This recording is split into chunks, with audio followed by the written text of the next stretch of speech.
Danny, don't you know you're on Geek.com? Oh my god. Wow, that's a strong opening salvo. Yeah, that was really intense. I'm Will Greenwald with Ninja Sex Party, Danny Avidan and Brian Wecht. Is it Hi. Wecht or Wecht or Wecht? I Wecht. Okay. That's what I grew up saying and continue to say, but I like Wecht the most. Ninja Sex Party, tremendous musical comedy duo. They just put out Cool Patrol last month that hit #1 on the Billboard charts for comedy albums, #2 in rock albums. They are touring the country right now and played just last night in our own Fair New York's PlayStation Theater. And they're in the lab right now, so we're going to talk to them. Awesome. How's your tour been so far? It's been a lot of fun, right? We've been having Yeah. a great time. What did we do? So we started out in the Southwest. Yep. Did like Utah, Arizona, San Diego, and then what was after that? Texas, Louisiana. Yeah, Kansas City. Yeah, we're consistently amazed at how the fan base is just everywhere, you know, and they're all enthusiastic, and it's very overwhelming, I would say, is the best way to put it. Yeah, but we love it. We've been having a great time. We've been touring, of course, with Twerp. Right. You know, our Tupperware Remix Party? Yep, our opening band, backing band, and also opening act, and Planet Booty, kind of hip hop trio that is just awesome. And yeah, we love it. That's really cool. Newest album is Cool Patrol. Do you have a favorite track from it so far? I mean, obviously, Danny, Don't You Know is an amazing music video, which we can talk about, but is there a song you guys are particularly fond of from it? Danny Don't You Know is definitely my favorite. Yeah, me too. That just everything seemed to come together right on that one. There's a song called "Release the Kraken," which I That's love the a lot. one I was going to say. Yeah, too. yeah. Just because we're big fans of like progressive rock from the '70s and couldn't stuff tell. like that. Yeah, totally. And '80s rock too, and that kind of has both in a weird way. Yeah. I like GFY, which is kind of like a marching band thing. Very in-your-face humor. Yeah, which is your style. Exactly. Yeah, we're proud of this one. We started working with a producer named Jim Roach, who really shares our sensibilities and kind of helps us with ideas, and he's kind of opened up our musical world a lot. Cool. Now for the big music videos, Danny Don't You Know is the newest one, and it has Finn Wolfhard from Stranger Things as young Danny Sexbang. Yeah. He's been a fan of Game Grumps, I think, has become very close to you guys. How'd that work out? How'd that start, and how'd you basically recruit him to be young Danny? Do you want to tell the story? Sure. I mean, as it turns out, his brother Nick introduced him to either Game Grumps or Ninja Sex Party when he was 9. Yeah, and real young. yeah, so he became a fan then, and so he's as young as he is. He's like 6 or 7 years deep being a fan with us. So he came to the office, and he's just such a great kid. And we ended up taking pictures with him.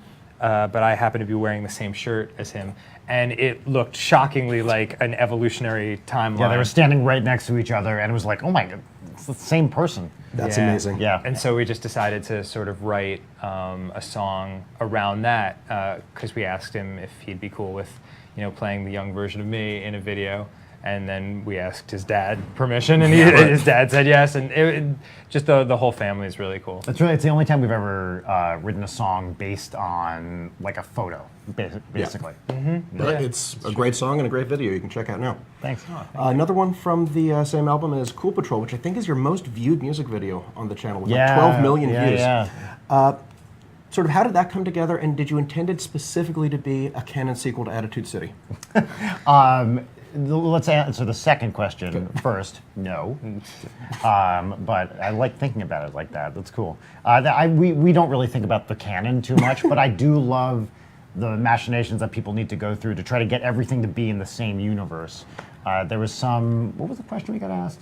Is the girl from Heartboner the same girl? Why is Danny dating a girl in First Date when he clearly is with a girl in Heartboner? And so our canon answer to that, and this was something that I came up with. This is definitely canon.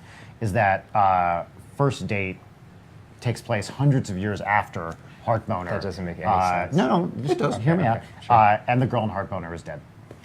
Wow, really nice. But I'm the same age. It happens. No problem. Yeah, never know. Technology is advanced in the future. It's a whole thing. It's she a little- died before that technology got invented. That then you got old, but then you got de-aged through. It's CRISPR. It's basically CRISPR stuff. It's a little bit like The Legend of Zelda, where every game they just do whatever is cool for that game, and then some brilliant fans sit at home and figure out, well, this kind of could work with this timeline, and then if they split it into 2 alternate dimensions, and then the fans make it work, basically. So there's a geniuses. timeline where the girl from Heartboner isn't dead and actually went on to Koholint. Well, Let's say, why not? If you believe in the multiverse, Right. depending on which multiverse theory you believe in, there's a timeline where anything that is possible has happened. So, yeah. And that's a great segue because Brian here, in addition to being a ninja and fantastic musician, is a theoretical physicist. Doctor and particle physicist. I think you've worked at MIT, Harvard, Queen Mary's College in London. Yeah, Queen Mary University of London, yeah. Right. Sorry, I got the name wrong. Keep That's mixing okay. college They actually and university. changed it a bunch over the years, yeah. Because looking some things up, it's like, oh, Google Scholar, wow, Be Whacked is in like hundreds of different citations. Sort of what made you switch between or back and forth science and music, and have you ever tried to teach science to any of the people you've worked with? Basically, I've just always done both, ever since I was kind of at least a teenager. Always been a musician, take piano lessons, saxophone, various other instruments, and always just had an interest in both, so, kind of always did both.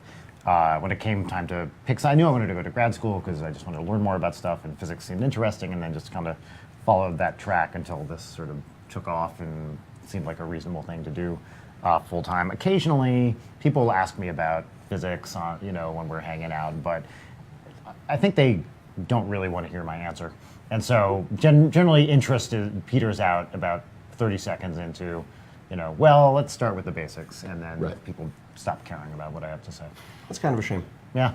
Because I think I'm really interesting. Just like real life. I think one of the big, sort of core lore keys to Ninja Sex Party is that your background in physics enabled the creation of the time machine in 6969, which lets all this stuff happen. Yeah, that really is the Ocarina of Time. You've of really Ninja done Sex your Party. research. Well, that actually brings up an interesting question that people talk about, which is there's Ninja Brian, right, versus me. Yeah. So is Ninja Brian have a PhD in physics? And the answer is, of course, yes. Hey, the sheep's out. Oh yeah, we have a question. We've got people asking about when you're going to tour outside of the U.S. Someone specifically mentioned the U.K. I'm glad you asked. Yeah. We've Anonymous been person. talking about that next year. Nothing is set in stone right now, right? Yeah. The goal for next year is to do Australia, Hawaii, New Zealand. I know Hawaii is not international, but it's not in Close the enough. It's continental far. US. And then Europe, UK also, probably a few dates in the UK, somewhere like Amsterdam, various Scandinavian countries, maybe Germany, maybe France. We're looking at a lot of stuff. We've got a bunch of internal stuff to take care of first, but once that's all settled, we have every intention of going to the UK for sure. Internal, like in our bodies. Sure. But that'll be amazing. I've never been there in any kind of professional setting before, so it'll be really, really cool. Yeah. Cool. Any places you'd especially like to visit in Europe? Well, definitely London. I taught there and lived there for a while, so I really want to go back, and I really want to rub it in the faces of all my former physics colleagues. Oh, sure. Look what I'm doing now. This is why I left you losers behind. That's really nice. Good sentiment. Revenge motivates pretty much everything I do. Cool. I'd like to go to Edinburgh. That's one of my favorite cities in the world. It's just it really looks medieval, and it's a special place. Amsterdam would be incredible. Just generally these places that I visited in my early 20s just as a tourist, and they blew my mind to come back there and realize oh, there's people that appreciate what we do there. It would be very meaningful, I think. I think it would be cool to do a tour of some of the various microstates, Monaco, Andorra, Vatican City. What are you talking about? Those teeny tiny countries. No, I know that, but you want to play Andorra? Yeah, it's in the Pyrenees. It's awesome. Okay, well, You don't want to. we're coming, Andorra. Yeah. Yeah, it's going to be big. Yeah. That's. I was trying to workshop a Bewitched joke out of that, but I couldn't. It's totally fine. Many have tried. So yeah, Few have succeeded. You're touring now as NSP. You've toured as Starbomb in the past with Aaron Hansen, Ego Raptor, Game Grumps. Danny's half of Game Grumps. Aaron is the other half of the main personalities of Game Grumps. Obviously, it's an entire team. Respect to everyone involved because that's a lot of editing work. Yeah. How different is it touring as NSP compared with Starbomb? And sort of where does the video game line start and stop for you guys? We've been, with Starbomb, it's always been tacked on to the NSP tour. We've only done one show at the South by Southwest Gaming Awards, right? That was just a proper Starbomb show. But it's it's a very different experience, right? Musically, Starbomb is pretty much all hip hop, and so it's like it's just a different thing to do the rap stuff live than it is to do the sung stuff. They're both really fun though. Yeah, I think so. Aaron brings a completely different energy to the stage than we do, so it's exciting in a way. I think I need more data.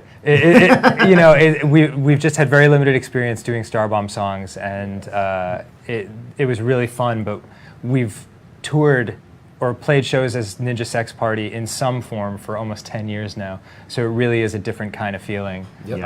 And a lot of those Starbomb songs are impossible to perform live because the way you record them is you do a line, then you have another take, you do the next line maybe. The actual recording process is very different than just singing or rapping them on stage. And so when we were looking at the Starbomb shows, we were like, all right, we have, 20 songs. How many of these can we perform live? And I think the answer was 4. It sounds like you're accusing Aaron of not having very good flow. Oh no, we would I never. would never We do would that. never. I don't want to. He's got flow for days. Yeah, I have enough beef with Aaron already. Cool. Oh, if there's a Ninja Brian Ego Raptor beef, let's get it started Yeah, now on hell yeah. Geek.com. We got a question. Is Danny still growing his hair out to donate it, or is he just feeling the awesome for now? Oh, that's very kind. That's a very kind way to put that. Originally, I was going to donate it, but it just stopped right here, and it needs to get to here in order to be long enough to donate. So I don't know what I'm going to do. I'll probably just give a bunch of cash to charity. I'd love to do it if it would keep going, but Jewish God decided to just cut it off right The there. Abrahamic God. Yeah, sure. Do we not call it Jewish God? I'm sorry. I don't know what to call it these days. Both of us are of the very Semitic persuasion, and I have to wonder, do you do anything for your hair? Because when I grow it out, it doesn't fall I would love to have the flowing locks of yours. I just get the full the Fred Savage. Well, yeah, I had that for a while too, and then gravity kicks in, and it's over the course of one day where it's like, poof, and you're like, my life is different now. Never gotten to that point, and I've never been able to make a ponytail because of it. We have a question. Stay strong. Is there any chance of an NSP lore book? An NSP lore book. So what does that mean to you? Like a book that takes place within the NSP universe, or is it like a Bible with NSP lore? The answer is no either way, but I'd like to understand what the question's about. I would assume something like like Hyrule Historia that has screw it, okay, fine, it's all 3 timelines in one universe. Here's a little section. The rest is just art of Danny and the Unitard. Yeah, that's it. That'd be fun. It would be Ours would be 98% art, Yeah. and 2% story. We're actually talking recently about maybe writing a book sometime. I don't know what it would be, but it would be fucking awesome. Can we curse on this stream? Oh yeah. Okay, cool. Should we say fuck at the same time? No. 1, 2, 3. Fuck. Thank you. No, thank you. Oh. First time I've ever been yelled at for not cursing. Life has really turned around on me. So, between Grumps and Ninja Sex Party, video games are a whole lot of what you do professionally. What do you guys do to unwind when you're just trying to relax? And do you still play games? Do you read? What are you trying to chill out with? Almost nothing. I really do just I'm beginning to understand my grandparents' love for sitting on a porch and looking at a landscape for 10 hours and doing nothing. I think because our careers require so much work and put us in the technological world so much, for me it really is not looking at a phone and not looking at a computer and just kind of vegetating for a little while. That's really, really important. Yeah, I read a lot. I've been playing Super Mario Odyssey with my daughter, who's really into it, and like to unwind with uplifting shows, your Black Mirrors, Handmaid's Tales, that's kind of things. Some light fare. Yeah. I always find it very fascinating to follow you on Twitter both as BWEC and at Ninja Sex Party, and there's a dichotomous identity between, this is the stuff happening with my daughter, and I'm teaching her to play Mario, and we're talking about science, and then it's hashtag butt sex, hashtag cum, every day. Yeah. So, Yeah. what informs your persona online? I just try. I mean, I really do think about this a lot because for a while I managed the Game Grumps, Twitter, all whole social media. I do the Starbomb also, and I actually think a lot about the voice for the various accounts. So with NSP, NSP is basically, it's just a joke machine or random dirty words. But often I'll think, what do people not want to see? And then I'll do that, and then when they get mad, I'll double down on it. And that's actually most of our social media presence. We should really introduce you to our K. Thor Jensen, because that is exactly what he does. Have you seen the catchphrase I've been trying to start on Instagram and Twitter? Yeah. So I've been trying to start this I'm glad we have time to talk about this. Catchphrase on our social media. Mostly Instagram, but it shows up on Twitter occasionally too. The phrase is, "Y'all want to do any comes?" And it's something that I've been really, it's really catching on. People seem to be responding really well to it. They're not. And I'm hoping that's not true. I'm hoping that it's the next big thing, the next "Where's the beef" kind of style. For an example on how it's not catching on, Matt Watson, our editor, on the most recent one, wrote, "Please fucking stop doing this." And that got over 1,000 likes in a couple of hours. Yeah, those were anti-likes. Those are likes you give something when you want the opposite of that to be true. Though, to be That's fair. not a thing. It's a thing. Okay. I think it's a thing. It's definitely a thing. And he's a tech guy. So, I follow social media. I am a technologist. yeah. Yeah. Question. Do you have any plans for the 10th anniversary next year? Yeah. Well, no. we have plans to make plans for the 10-year anniversary. Yeah, we really want to do like a 10th anniversary show. I mean, we started here in New York. We want to do some kind of 10th anniversary thing in New York. I don't know what it would be exactly. Probably a show, a big NSP show like we did. And we were also talking about it might be fun to like do a small UCB thing, like kind of where we started. We used to have a monthly show at the Pit here in town, and it'd be fun to do something there. UCB, I don't even know, but we definitely want to celebrate the 10 years here in New York, where everything started. For sure. It would be cool to do, I mean, no concrete plans for this, but it would be cool to do like a DVD where we collect all the videos and do a ton of commentary and interview like the actors and actresses that Yeah. have been interviewed. Because a lot of them came to the show last night, and it Yeah. really is amazing. It's 10 years of our lives, and there's lots of different sort of generations of people that we haven't seen in many years, but we're still part of this thing, and it's very cool to see how it's grown. So it'd be cool, or maybe it's a coffee table book, who knows, but some kind of way to encapsulate all the whole experience, because it really has turned into something crazy from almost nothing. Yeah. Like Yeah. it really was just two guys and a little piano when we started. Yeah. Yeah. The generational thing's a really interesting point, because, and I noticed this at the show last night, that definitely a big spread of demographics and audiences, and I did definitely appreciate that the father of one of the guys in Planet Booty was running their merch table, so like, Yeah. he's That was just selling awesome, yeah. T-shirts with butts on it, and it's like, okay, I love that this is happening. Dylan's dad is That great. dude, yeah, before the show, he was literally sitting up, covered by a blanket in a dressing room. Yeah, like so I walked by, over the it's head. just this giant lump blanket with sandals sticking out of it. It was awesome. That's amazing. Real rock and roll. Do you ever see anyone at shows or any sort of live performance where it's like, why'd you bring your kid here? Or like, maybe you're too young to see Ninja Sex Party and all of our singing about dicks. Well, they were at our Austin show. Someone brought a 4-year-old. That's right. Which was awesome in one sense, because it was like, that kid was in a little Ninja Brian costume. It was really great. But on the other hand, I was like, when is this kid's bedtime? Yeah, Like, yeah. it's also going to be real loud. Like, do you guys have, I think we even asked, do you have, earplugs or... You asked Whatever. because you care about children, about that, because you yeah. have your own. Yeah. It's one of those weird things where I do love it, and it's like so cool to see it. But, it's like going to a midnight movie where someone brings a little kid and you're like, I don't know about this. That All doesn't I seem cared like was the best that, like, decision. I mean, I was like, he better have paid the full admission price Oh, ticket. yeah, no, That's of all course. I care about. Yeah, I Bottom checked with line. him afterwards, and he didn't have a record of the transaction, so I kicked him out. Sorry, kid. Send them to the merch table. You Yeah. gotta make that shit up. So uncool. So, question. So someone had a question about Danny Don't You Know. Was there any part of the process of writing or producing the video that got somewhat emotional or therapeutic? I would say writing it was emotional a little bit, just because it's sort of our life story. Like, I mean, it's about me specifically, but we both had the same kind of nerdy upbringing.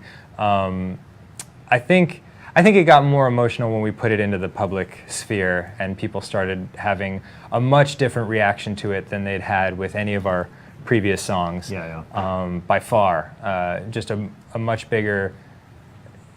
Even people in our personal lives were reaching out to us and saying like, "This means a lot to me," and that had never happened before. For me, it was that end screen, like this is dedicated to all the nerds of the world with the pictures of us.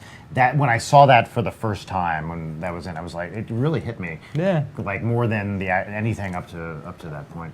It really spoke to me because like 12 years onward, it's like, nightmarishly awkward for still. But we have a question. You're doing It only lasts 17 years. Are you going to sell the tour merchandise online? I don't know. We don't know yet. Yeah, there might be for the holidays. Might do kind of a bundle thing with some of the beanies or stuff, but I don't know yet. Last year we did. We had a bunch of merch left over after the shows that we did sell online. So if we have stuff left over, we'll get rid of it somehow, and I would imagine that means we'll sell it. But if we go through everything we already made, then probably not. I hope you're very selective because when I buy a tour T-shirt, I want it to mean something. It means you're at the show. That's honestly a big part of it. There's that too. It's a balance because you want to be fair because we can't physically tour everywhere, so we don't want to punish people who are from cities that we can't get to. But at the same time, you want to keep things sort of special for the people who did go to the show. Yeah, but still, like not everyone can like make it to every show, and you've been having some sellout shows too, which is great. Yeah. So it's like, it's good to be able to share it. Yeah, even if for sure. even if they're gatekeeping assholes like me who is like, no, it's my shirt. Yeah, I would imagine we'll probably some of that stuff will be available, but definitely not until like late this year, early next. It is funny you mentioning that, Will, because that's how I knew that this thing had gotten kind of crazy because when I was a kid, that was such a big thing. Like, this is my band, and like I feel the connection. And then when the band would get more popular, it'd be like, these fucking bullshit sounds. Like, I'm so tired of this, And when we started getting fans who would say stuff like, this isn't as good as their older stuff, I was like, yes! It was awesome. Yes, like we've gotten to the point. I love the comments when people say, it just doesn't feel like Ninja Sex Party. Yeah, it's like, that's fantastic. That's a real compliment because it means we feel like something. Yeah, right? yeah. And that's a hard thing to do. And that people care. You know, ultimately, you'd rather have someone. This sounds counterintuitive, but you'd rather have someone be pissed off at what you're doing than be apathetic towards it. For sure. Because at least you're getting a reaction, and it means you did something that caused something visceral. And that's my social media strategy. It's not a good one. It works. Yeah. Y'all want some cums? Question. No, sorry. I have to correct you on this. Sorry. It's Y'all want wanna to do any any comes. comes. See? Hashtag. Well, there's not really a Hit a hashtag, hashtag it'll get it involved. working. That's true. You need to do Yeah, it. I'll look into it. Maybe as an acronym. I don't know. I have to file it with the hashtag board first to see if it gets approved. Question. Do you view the covers and the originals as separate things, or do you equally value them equally as NSP songs? I mean, they really are separate in our mind. They're like one is kind of an easier process than the other because you don't have to write a song. But it's all just part of the general NSP thing when we do a show where we make sure to mix in originals and covers. We think a lot about like if we put in too many covers, are people going to be upset because there weren't enough originals and that sort of thing. But I think at least the way we approach recording them, it is kind of a different process. Yeah, it's an interesting question because you could look at it in a few different ways. I think the cover albums have been extremely instructive for me personally because no one sings the same way, and to learn how David Bowie versus Freddie Mercury versus Prince versus Michael Jackson versus Kurt Cobain, like they're all, that what they do is so different that it shouldn't even be called singing. Like there shouldn't even be one word for it all. So getting into those songs and practicing them and learning how they all approached their vocal phrasing and projection and things like that, it really helped me be a better singer. And then when we went back to do our originals, I felt like I was coming much more from a position of strength when we were writing, because suddenly there were all these things I could do that I couldn't do before. So the cover albums have been really helpful for us. Yeah. That's really cool. And they're really impressive covers. Because they come, really, like whether you're trying to like do your own spin on something or you're trying to like sound as much as like the 80s thing, which is what Ninja Sex Party like does, the whole synth feel to it. You make it a really good song performance. Yeah, Thanks. Were you guys laughing because he said come? Yeah. Okay. Yeah, okay, Wesley- great. Wesley gave a Awesome. thumbs Good up. work, everyone. As soon as he said come, I heard. And I was really happy about that. I have a question about those later. I'm interested. Have you guys picked up any habits from each other over the years? Danny, here's one. Danny has taught me a lot about basically self-care. Like, you know, and it's not a euphemism, I mean, it is a euphemism, but like one thing that is important that he's better at than I am is kind of knowing boundaries and setting limits and taking time for yourself to recover. Coming from like an academic kind of background is always go, go, go, push, push, push. And one thing I've definitely learned from you is that like, all right, maybe it's okay to say no to stuff and like chill out and just take some time for yourself. Yeah, did we used to say this? I can't remember if we said it or we just thought it, but like just that like I'm the heart and you're the mind. We approach things differently as people. You know, we get along really well, but you're very analytical in your thinking, and for me, I'm much more emotionally driven, and it's been kind of a good balance throughout the years. Yeah, and it works creatively too, of course. Like even when we're just writing songs, you know, you have a really good sense, just like an intuition about, oh, this works or this doesn't work. And I would often like try to, you know, like maybe even from a music theory perspective, be like, oh, let's try this chord, you know, because I know this might work like this. And sometimes it worked and sometimes it didn't. So it was a really fun thing to like throw stuff at each other and see, is this interesting without being like too much, you know, or sounding weird or Yeah, whatever. well, I mean, that's like, you've studied music theory, you can read music. I can't read music at all. I don't know what note names are. It's like, I do it completely by feel. They go from A through G. Couldn't tell you, not ringing any bells. Yeah. So like, it's seeing your approach is super interesting, and I'm sure has expanded my horizons in ways that I can't really quantify. And vice versa. Yeah. That's really cool. When you like write music, if I assume you write your own music and like you play feels what works for the song, you work together. Does your sort of science math background, like I know math has a huge amount of, or music can have a huge amount of influence from math. Have you ever have you added complexity because of your academic background to sort of the music you structure? Not, I would say yes, but because of my music academic background, not because of my science academic background. Like, you know, I have a music math double major degree in college, and so I learned, and I studied composition, jazz, and classical, and I'd say the stuff I learned there, that definitely influences the songwriting, but it's never, you know, it's not like we're writing a song and I'm like, what is string theory? What would string theory do here? Like, it doesn't really translate like that, but definitely the stuff I learned as a music student really does affect it a lot. I suppose if if you played a guitar more often than a keyboard, string theory would apply. Yeah.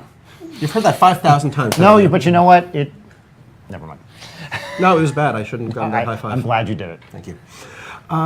So, you guys started out East Coast, New York, Jersey boy. Moved to California for working with Game Grumps too. So, which coast is the best coast? Oh my God. Well, Start some beef these are now. the hard questions, aren't they? I mean, this is a hedgy answer, but there are a lot of things to love about both of them. I will say that Long Island sucks, and my everything God. about Long Island He's right. is a disaster. But otherwise, there's stuff to like. I love LA. I love. Don't listen to him, Long Northeast. Island. You have an excellent selection of Dunkin' Donuts. Yeah, but a terrible selection of Billy Joel's. Brian is not a fan of Billy Joel. It only takes I one. like him. I'm not. Yeah, it's funny. Like a true hatred, right? Yeah. I don't know why. If I saw him in the street, I would kick him, Okay. but in a fun way. To answer your question, I don't know. It both kind of have. Yeah, it really is sort of dependent on where you are in your life in a strange way.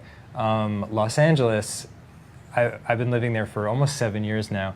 And Oh my God, yeah. isn't that amazing? crazy. Yeah, I had that realization yesterday. I was like, where is my life going? It's sort of like, if you have something to do there, it is one of the best places to live Yeah. that you could possibly imagine. So many things are at your fingertips, so many opportunities. If you go out there, a lot of my friends who are actors particularly have struggled with this, but because it's sort of out of your control. You're going from job to job, and if you go out to LA sort of with your hands out, like, please give me something, that's a very difficult. Hard. And that makes it a very hard place to live, because if you're sort of on the grind, New York is an easier place to be struggling financially, if that makes sense. Like, you can, Sort of, yeah. yeah, like, because I lived here for 7 years as well, and I was really not well off financially at all during that time, and yet I could go out with $20 in my pocket and still have a great time in New York, somewhere. You know, LA you can't. It's so spread out. Like, literally, unless you have a car, it's really just hard to be in the city and do stuff. Yeah. But you know, both cities tremendously diverse. Like, great food, great art, great culture. I miss bagels, real bagels. West Coast bagels are fucking horrible. I hate them you're all. here. But you know, I really do love them both. Cool. Yeah. We're probably going to wrap up in a second. I just have one more question, and then I can thank you so much for coming by. Sure. Basically, it's that time of year. It seems really important for us to address it. Danny, what are you doing for Yom Kippur? Oh, Yom Kippur. It's like the saddest holiday of all of them. I know, isn't it great? Yeah, it's The Screw day of Lent, we just need one astonishment. day. for anyone who doesn't know, Yom Kippur is the Jewish Day of Atonement. The happiest day in the Jewish calendar. It's not. It's like where you try to atone for all your sin for the past year. Like, yeah, it is. It's a very condensed Lent. Yeah. Well, it's after Rosh Hashanah, so I can't talk about that. So it's like, hey, that's coming up. That's true. I don't know what I'm gonna do. Probably atoning pretty hard, because I am sinning like a no. motherfucker. Yeah, I'm these watching days. you do it. It It's is gross. It is ridiculous. Yeah. You could use a good Yom Kippur yourself, I bet. Yeah, well, you know, I am half Jewish, and I have a lot to apologize for. Both halves of me. Don't we all? Yeah. You know, Danny and Brian, thank you so much for coming by. This is Ninja Sex Party. Their album is out. I almost said Attitude City. Cool Patrol is out. It's a big album. They're still touring. They're a great show. And you watch them on YouTube. There's also Game Grumps and Starbomb and all the stuff they're in. And if you're watching this, you're probably a fan already. So thank you. And we'll see you later with whatever. We might be doing a game stream tomorrow, but not with these guys. They got to go. Cool. Thank you. This Thanks, was guys. fun. Thank Will. you, Will. Thank you. Thank you.